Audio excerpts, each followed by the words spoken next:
टक्के लोकसंख्येला मोठा फटका। आजपासून व्यावसायिक गॅसचा पुरवठा सुरळीत सुरू होणार।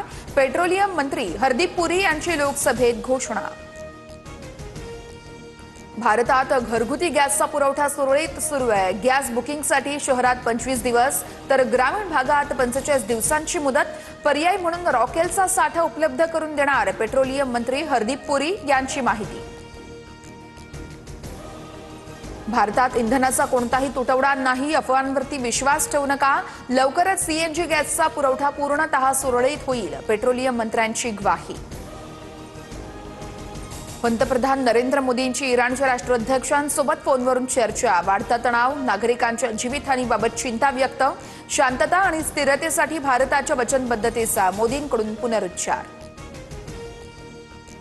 होर्मुझ सामुद्रधुनीचा मार्ग बंद ठेवणार, आमच्या टार्गेटवरती फक्त अमेरिकेचे एअरबेस। मुलींच्या हत्येचा बदला घेणार, इराणचे नेते मुश्तबा खामेनींची ट्रम्प यांना धमकी।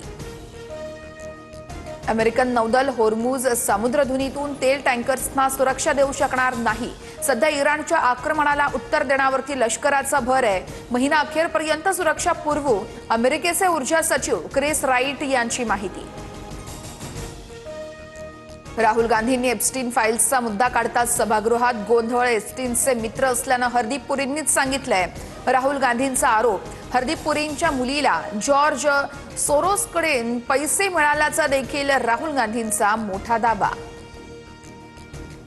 आपण रशियाकडून तेल खरेदी करायचं की नाही हे अमेरिका का ठरवतीये? राहुल गांधींचा केंद्र सरकारला सवाल। गॅस संकट हलक्यात घेण्यासारखं नाहीये, राहुल गांधींचं वक्तव्य। नागपूरसह विदर्भात आजपासून पावसाचे ढग दाटणार। वादळी वाऱ्यासह हलक्या ते मध्यम पावसाची शक्यता।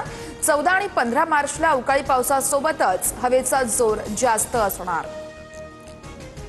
भाड्याचा मुंबईकरांना मोठा दिलासा। मुंबईतील 2500 घरांसाठी लॉटरी काढण्यात येणार। मार्च महिन्याच्या अखेरीस जाहिरात निघणार।